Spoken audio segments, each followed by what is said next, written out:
تسلیت ای هموطن، دریا نوردان مردند.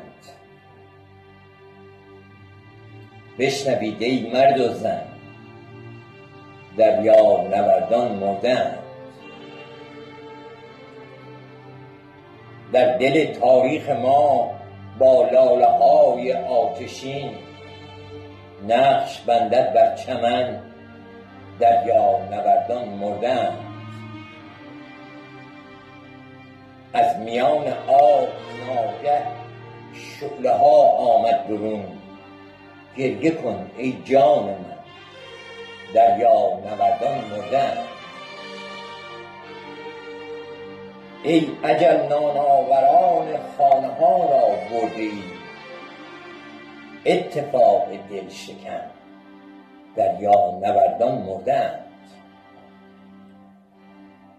همسر و مادر به مثل کودکان منتظر، عاشقی بود از کهن، دریا نوردان مردند.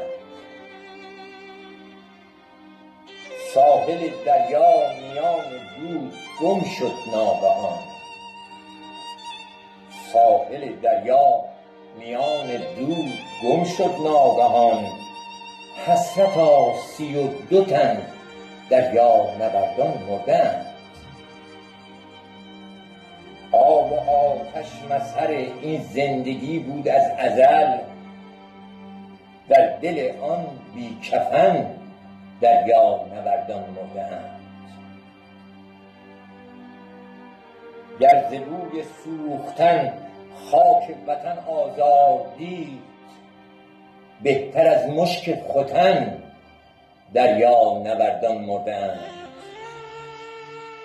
هم تولد در وطن، هم گور آنها در وطن، حیف نزدیک پکن، دریا نوردان مردند.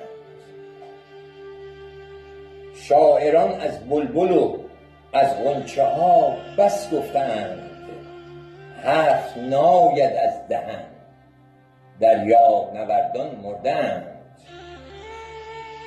نافه ای از لاله پر کن دفتر شعرت ولی، نافه ای از لاله پر کن دفتر شعرت ولی، کم کن از دشت و دمن، دریا نوردان مردند.